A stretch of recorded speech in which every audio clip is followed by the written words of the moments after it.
Alright, there we go. That's your Dreamcatcher Martin thing that we were with. That's right. DPAK.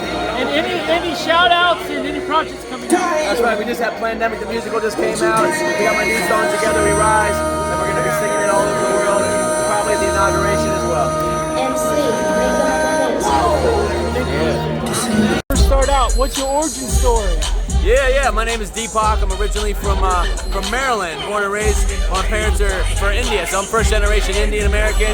But I grew up studying pre-med and pre-law, but I always did music. So I was just on stage here with James Keef, and I also perform at AmFest and Rescue the Republic. I also did the music for Plandemic series, violin and singer, songwriter. So I ended up finishing my pre-med, pre-law, but I decided to be an artist and musician because I feel like we can impact the world with art and music, powerful songs, a vibration that can reach the masses with positive energy and positive message. So it's more of like a mission now, to be aligned as an advocate for humanity, to make music and art that can change the world and also transform the entertainment industry, which has been really taken over by demonic forces. And so we're trying to infiltrate from the inside and bring the good vibes back, to the music industry. So just independent art. My boy Jimmy Levy, he's here. He and I do Jimmy Levy, a lot of other musicians, Spirit, James O'Keefe. We're all just trying to bring the good vibes back and the entertainment and the music and bridge the world of truth, freedom, politics, and just love, but do it in an authentic way where we're not selling out to the industry, not selling out to the big, controllers and the bankers and the cartels, and we're actually coming from the heart and really just being team humanity for the people, you know what I'm saying? And who's your favorite Indian musician and who's your favorite Indian movie? Man, Indian musician, I would say, Lal Goody J. Raman. You may not know him, he's a South Indian violinist. And I play violin, so I grew up listening to him. He's an amazing South Indian classical violinist, but there's also a person named Zakir Hussain, who just passed away last week, and I was blessed to be able to record him for a Disney show. I used to do music for Disney. I did 45 songs for Disney, and we got Zakir Hussain on the tablas and the percussion. So that was kind of an honor to be able to work with him and record him on that. So, and then favorite movie would be, when I was a kid, I grew up in the movie called Khamoshi. It's an Indian Bollywood love story. It's a beautiful story. So anyway, I don't know that many of them, because I grew up here in America, but I do love some of the classical Indian music. And how about what would you say is your dream collaboration? Dream collaboration? Dream collaboration? Yeah. Well, let's see. I'm a big fan currently. If it was anybody who was, even if they're not alive, Michael Jackson, just because he's legit. But I love Radiohead. If I could, jam with Radiohead and Tom York, that'd be amazing. Musically, I'm a Coldplay fan. I like Chris Martin. Vampire Weekend? Oh, Empire. Oh yeah. I got to meet a few of those guys. Vampire They're really nice. Weekend. I would love to jam with Vampire Weekend, Empire the Sun, MG. I like a lot of good music. So if they're good artists and they're true from the heart and they're not selling out energetically, then I'm down to align and perform and collab and play violin. I used to play with Rihanna. I played with a lot of other artists back in the day, but now I'm only want to align with people that are really doing the thing, doing the Who truth. inspires your style?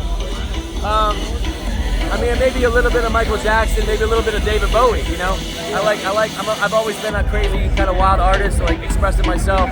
I've always been compared. I don't know if you were here, but I was just singing Billie Jean on stage with James O'Keefe. So I really like Michael Jackson, but also David Bowie, because he's a real artist. He really expressed himself with all sorts of different colors and different styles. And I really like being a character.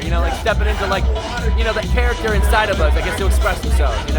And how about ways to improve the inflation prices?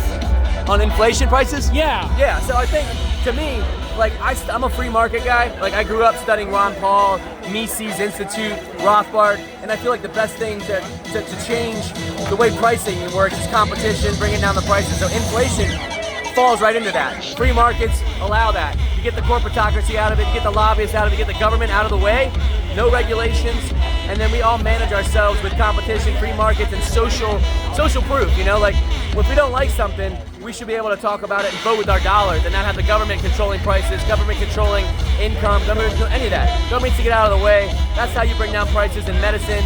You deregulate, you get the man out of the way, and everything naturally comes down. And that's how it's always been throughout history. The most prosperous countries, even in the parts of Norway before 1800s, laissez-faire economics is really about allowing the market to dictate prices. and having competition be the winning formula. And what do you think is the future for transportation? Transportation, well, that's interesting because a lot of technology is coming up. So transportation can go a lot of different ways. I mean, we've got a lot of automation coming up right now. So, I'm wary of it just because I don't want to be riding in a car that's controlled by a machine that may not like my opinions and want to crash me into something. So there's a little bit of skepticism. That said, technology is technology. We have iPhones, we have things. It's natural for us to evolve. So I do see transportation evolving into a balance between automation and, at the least, having automation help with traffic. Because even if we're still driving, if there's more efficiency on the road, where it's less about human error and there's a little bit more calculation and algorithms helping, I think we can have less traffic. But either way, technology is evolving.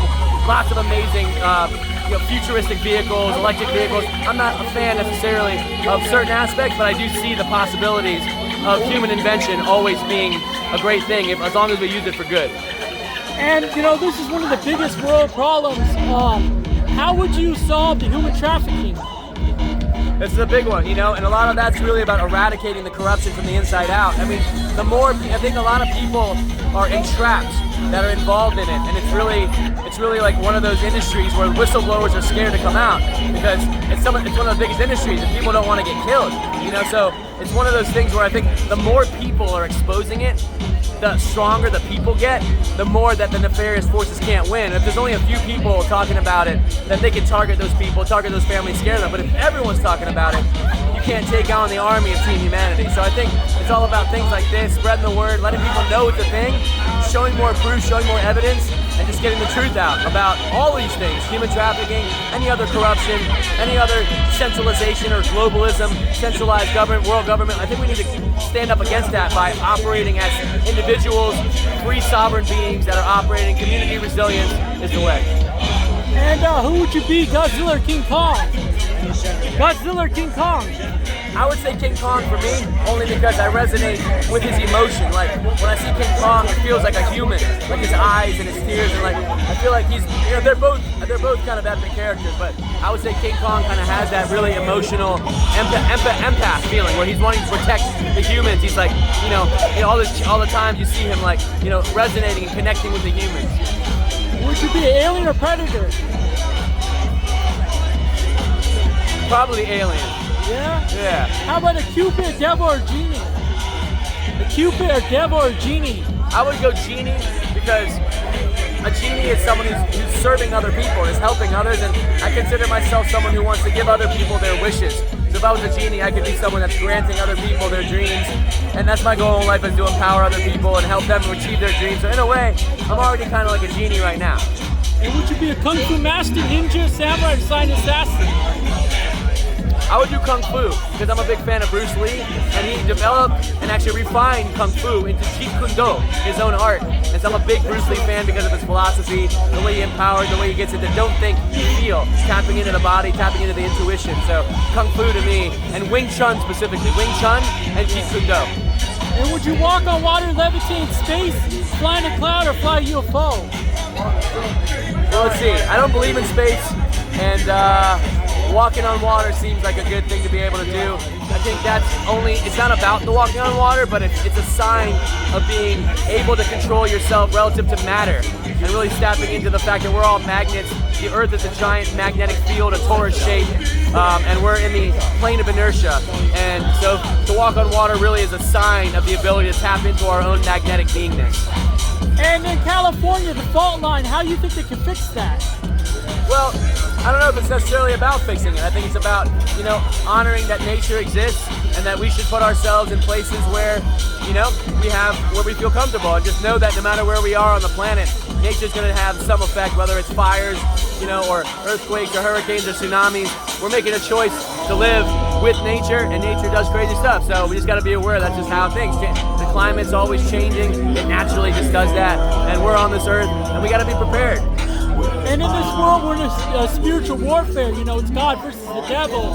So, what's your side on that? Exactly, yeah. I believe we're in a spiritual war, and that a lot of us that are assembled here are on the side of good, on the side of God, to fight the spiritual demons that are out there. And whether it's an individual or it's an energy force that's taken over with certain actions, I think it's all out there, and it's our job to step into our divine genius, to step into God, to step into Jesus, step into our actions that we know are good, to be in service to other people and do the right thing. What's the most ironic thing that's ever happened to you so far? Explain more. Like it's like it happened to you like randomly, like something that happened. Yeah, I mean, like, honestly, I think my whole life kind of happens randomly. Like, I'm here at this event right now, and like, it's all a series of beautiful events. It's a very divine alignment. It's almost like walking on the yellow brick road of life. And just, I feel like if I'm breathing and I'm being humble and I'm stepping into like my divine alignment and my purpose, life sort of presents itself in a very perfect way. So in a way, all of it's ironic, all of it's serendipitous, all of it's synchronistic, all of it's divine, godly, and magical. And every step of the way leads to this moment right now, and I'm trusting that there's a greater force beyond me that's guiding this. And I'm just like focused on staying on my purpose and being in service to humanity. That's it. And what's your favorite musical? Funny you ask. I would say my favorite musical now is called Plandemic, the musical, because I wrote the whole thing myself. It's the project I did with Mickey Willis. It's a musical with featuring Jimmy Levy and Hi-Rez and JP Sears and myself and many other freedom fighters. And so right now it's my favorite because I feel really proud of the work that we did, the art that we did, and the love that went into it. So, but outside of something that I was a part of, I really love growing up with My Fair Lady. It's a beautiful story. It's like a taming of the shrew from Shakespeare brought to modern times in England, and I really enjoy Audrey Hepburn and all of the beauty that My Fair Lady represents with Henry Higgins, and just the whole story. It's a very, very beautiful story. I love In the Heights. Oh, nice. That's a good one. And how about what are your thoughts of cryptocurrency? And do you think that'd be the new currency, or do you think there'd be something else that would replace it? So, I'm a big cryptocurrency proponent. I'm an enthusiast. I've been part of the decentralized philosophy for a long time, which includes cryptocurrency. So I think the important thing about cryptocurrency is maintaining the philosophy of it, which is decentralization, privacy, anonymous, peer-to-peer transactions, and just knowing that we have a right as humans to trade and interact in commerce without any government intervention. That's what cryptocurrency is to me. That's what it's all about. And so I think it's really important to maintain that. I know that there's other things coming down the pipeline with governments and CBDCs. Those are all going to be coming. I think as that happens, I think we need to really empower ourselves and really lean in more to the privacy of cryptocurrency and privacy coins, Bitcoin itself, Ethereum, all these different things that have different functionality and different utility. But I think if we maintain the fact that the purpose is for us to interact peer-to-peer without any interference, without getting permission from big daddy government, that's the point of the philosophy of decentralization. And to me, that's what Bitcoin represents. And I'm a big fan of standing by that and acting on that and interacting in commerce privately with my fellow humans without any interference from any other higher entities that don't have authority over me or anybody else. And there's been rumors of war, either it be chemical warfare or drones attack. How do you think we can prevent that? I mean, I think just like the other question about how we can prevent anything with those human trafficking, I think the more we wake up, the more we stand up as Team Humanity, the bigger our army of individuals is, the less power that they will have over us. So that includes anything. That includes warfare, that includes poisonous food. I think the more we learn about it, the more we tell everybody, the more we can stand up, the more we protest, the more we choose what we eat, choose what we do with our dollars, the more we have, the more power we have. So same thing when it comes to war, we can stand up against it. We can not pay into the war system, the tax system, the voting system, which is really promoting extortion of people taking their money against their will and using it for things they don't believe in, like war. And I don't want to participate in that. I think the more we stand up and not participate in that, the less that they have power to do war. And in this industry, there's been a lot of crazy shit going on, especially the music industry. So how would you help artists avoid that? Yep, so I would say for me, again, the general theme when you ask a question about avoiding, it's not really about avoiding something, it's about replacing it. So same thing with economy, we create our own parallel economies. If it's a music industry, we create a parallel music industry. And that's what I'm here to do, and that's what a lot of my friends, like I mentioned, my friends Jimmy Levy and Spirit, and other artists that I've aligned with, that we're here to create our own music independently, that's not compromised, where we're not tempted to do things and sell our souls. And I think the more of us, the more artists that can step up, the more artists that can speak out and sing out and not be afraid of cancel culture. Being canceled to me is a badge of honor. Get canceled. Let's do this. Let's show up and get canceled because we're building our audience of real truth seekers, and the bigger our audience is, the less power the industry has over artists like me and anybody else. That's how we beat the music industry, is by creating our own. And would you be a Pokemon Master, Dual Master, Super Saiyan? Super. Yeah? Yeah. Which one? The third one. And how about your favorite author? My favorite author? Yeah. Douglas Adams. He wrote the Hitchhiker Guide series. I'm really a big fan of that combination of British humor and science fiction that also plays with philosophy and existentialism. To me, Douglas Adams captures that in a beautiful way. And what's your spirit animal? My spirit animal is the Black Panther. I resonate with the cat, the feline, especially like a big cat, like a Black Panther. What mythical creature would you be? Say that again? Mythical creature.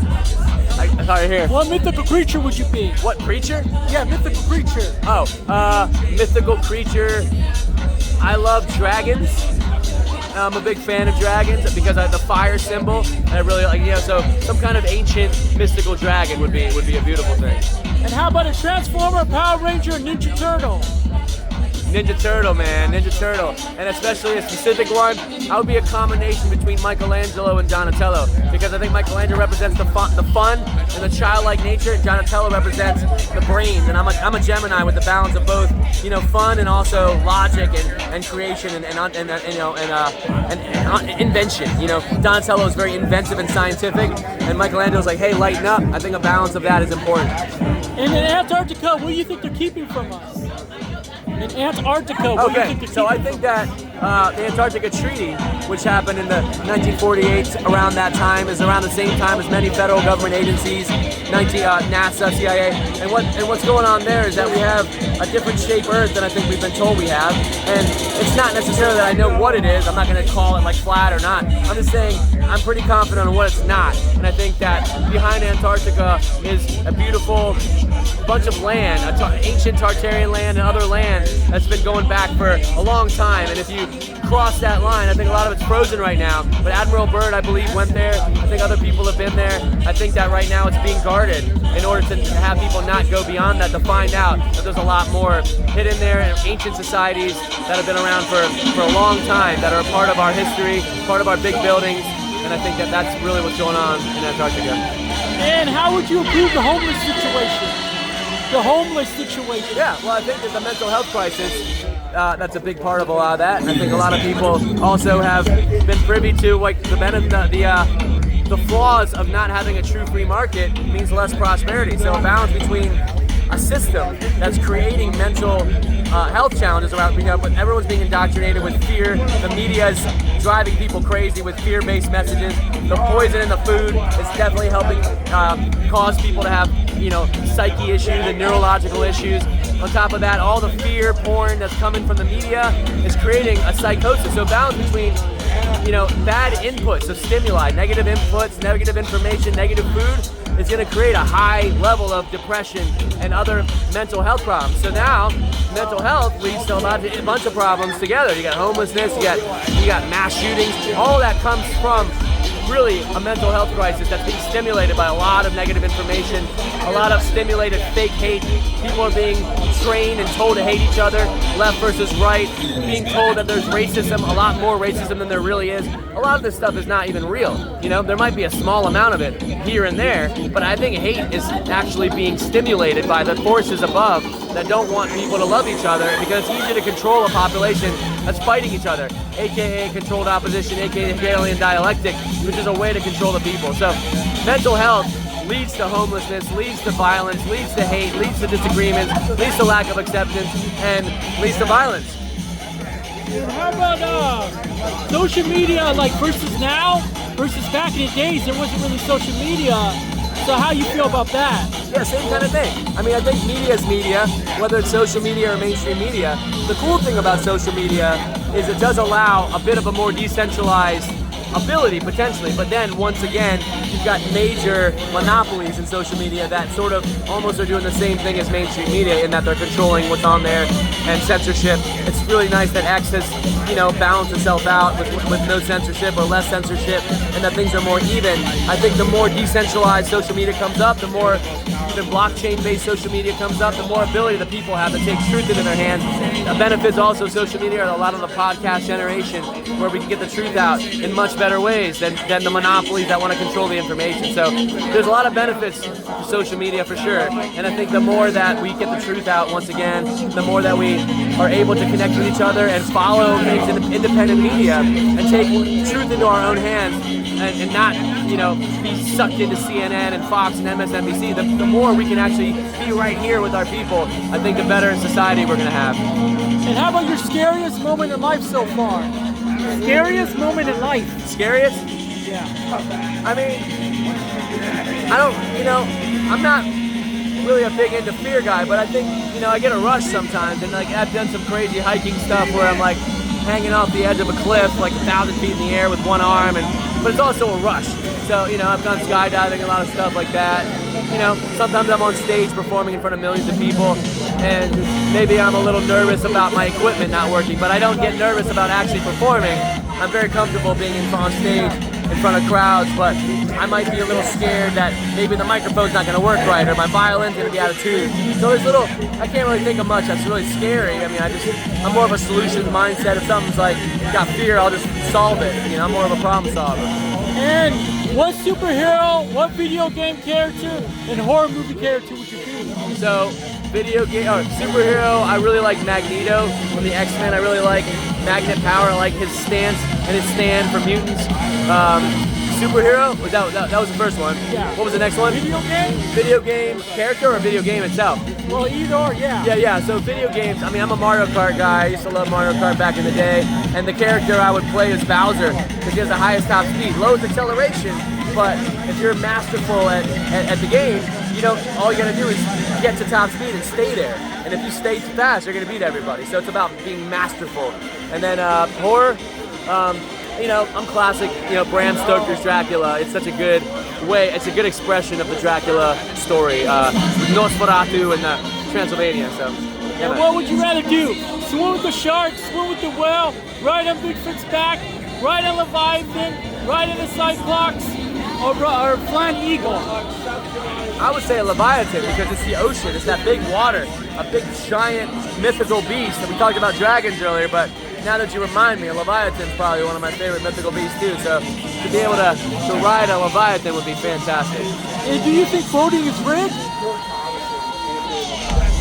I think there's a lot of it that is. I wouldn't say I wouldn't make absolute statements that all voting is rigged, but I think that there's a lot of voting that is compromised. I think that the Dominion voting machines, there are whistleblowers that are coming out that were silenced 4 years ago. So I think there's some massive rigging there that happened in 2020. I think there's a lot of stuff around information that can affect people's votes, like the Hunter Biden laptop. So that wouldn't be the voting itself being rigged, but that would be the messaging being rigged to affect the voting. I think there's definitely stories about ballots of pallets, pallets of ballots being dumped, and so I think there's a lot of questionable stuff that's come up. Dinesh D'Souza did a movie, 2,000 Mules. So there's a lot of evidence that there's some, shady tampering around elections, and I think hopefully we can get a handle on that. And how do you feel about the open borders policy? Yeah, I'm definitely not a fan of well, here's my thing. As like an old school, like classical libertarian, I would say if things are open, then you can't offer the benefits. It's either one or the other. If you're going to offer benefits and all that, well then you can't have open borders at the same time, because you're going to incentivize people coming to get the benefits. So if you want to go classical libertarian, you would have no benefits and have the free market handle that, and then allow movement and free trade also.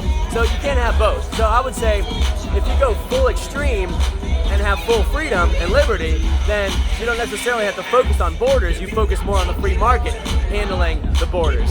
But if you're gonna not do that like we have now, and you want to protect the nations, then we gotta absolutely seal the borders and make sure that everyone's following the rules and coming in here legally. So you can't have both. And how would you help someone through a dark time in life? I think one of the biggest things you can do is support them, let them know that they're loved, and also really get them into some positive practices, positive mindset, affirmations, and also some deep spiritual work will help people. with some stuff around breathing and meditation can really, it's shown to reduce cortisol, reduce stress, get people to a much happier place. And being around community, so it's a combination of community, mindset, wellness, health, and positive thoughts, positive mindset can really help reverse depression. And what are new laws you think should come into play? Which one? New laws.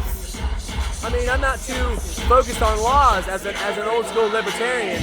I think it's really more about people stepping up in their communities and stepping up and protecting themselves and protecting each other, and again, getting the government out of the way. So I'm not as much focused on new laws as I am focused on free markets, free trade, and voluntarism being the way of the future. Voluntarism is really about, opt-in societies and having everyone really, be focused on voluntary choice and not harming each other. And if something's happening in a community where people are harming, then we need to step up as people and protect each other. Right now, we're all waiting for the police to come. It's a monopolized police force.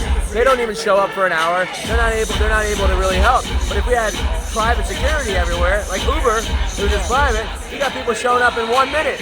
So I think the entire system needs to be overhauled into a lot more focus on voluntarism.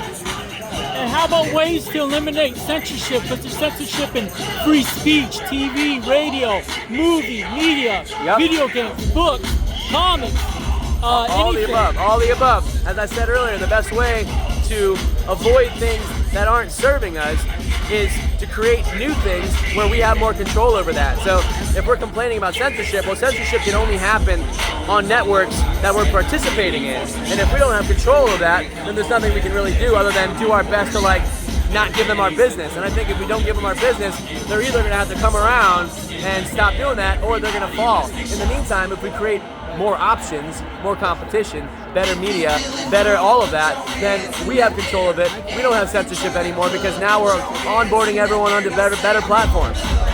What's your favorite speech from a politician? I mean, there's some really amazing speeches that I've heard Donald Trump give. There's a couple, I can't remember which one, but there's some really, he's given some powerful speeches, all I can say, a lot of them. And how do you feel about reserving TV, movies, and music? Say it again? Like, how you feel about reserving TV, movie, and music, like physical, and now it's like digital? I feel like it's kind of difficult to reserve that. Right. So I think it doesn't hurt to just have multiple forms of media, And I think in the new world we're living in, everything's very digital. But if I'm making an album, I want to make a vinyl also.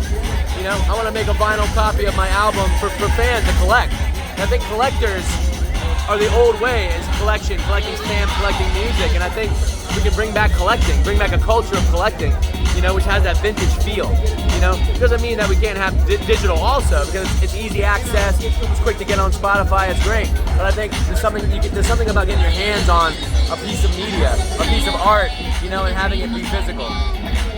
And do you have any kids yet? Kids? Yeah. Not yet, but I'm planning on it next year. What do you hope they be one day? I hope they be free and happy and in service and just be truly expressing themselves in their best ways and following their divine purpose, whatever that might be. Yeah. And would you be a dragon, a beast, or other creature? Dragon. Yeah. Do you think those things existed back in the days? Do you think dragons and dinosaurs existed or still exist? I would say dragons, yes. I'm not sure about dinosaurs. I think dinosaurs might be made up. I think that there's a lot of evidence that I've discovered that shows that dinosaurs may not have existed, but I think dragons do and have existed. And would you be Terminator, RoboCop, Jack Sparrow? Jack Sparrow. I resonate with Jack Sparrow. He's just super loose. He's in the flow. He's in the moment, and he's just it's like a drunken master in a way, where he's just unassuming. And so when you're unassuming, people put their guard down, and then you can really strike. And Jack Sparrow has that ability.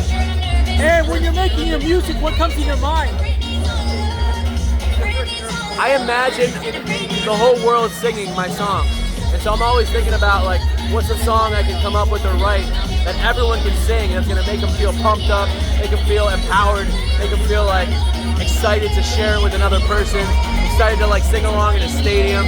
So I'm always writing my songs thinking about you know, a one world sing along, almost like We Are the World or Heal the World or like One Love by Bob Marley or stuff like that. And how do you feel? Recently they started finding viruses. They're trying to test them and make new diseases. I don't believe in viruses. I think virology, the entire science of virology is completely based on pseudoscience. It's a lie. They've never actually isolated a virus in a lab. I think that on Louis Pasteur's deathbed, he admitted that basically, that he was not happy with the way they use the science and pasteurization in a negative way to control the entire modern industry. All of allopathic medicine to me is completely flawed, and I think that we're actually healthier than we realize, and that we have the ability to heal ourselves, and that we're focusing on a boogeyman called a virus or a contagion that's never been proven to exist, and that there's actually a completely different set of causes that if we could let go of that pseudoscience, we could really discover really what's going on. And what Greek god would you be? Hermes Mercurius Trismegistus. Is that Greek? I don't know. I think it's Greek. And would you be Santa, the Tooth Fairy, Krampus, Rudolph the Red-Nosed Reindeer, or Jack Frost? Rudolph the Red-Nosed Reindeer has got a nice little underdog story, and something about the underdog feels good to me. Like he's underestimated, he's an underdog, but then he comes out, and it's a hero's journey. It's a positive story, so I think that'd be a great thing, man. When you started doing music, did your parents and friends support you right away? They supported me my whole life, but when I first started to do it as a career, they were just they weren't unsupportive. They were just concerned that I would not be able to make a living doing it. But then after a year or two, they saw that it was working for me, and then I became a successful artist, and they're happy that I did that. And how would you change the award ceremonies? Because it seems like they're rigged for awards. What's that? Award ceremonies like Oscars. Again, same thing, same theme. You know, if that's going on over there, I think we make our own. Anything we don't like, we make a better version ourselves. Yeah. That's all there is to it. And how about how you feel about new cartoons versus old school ones?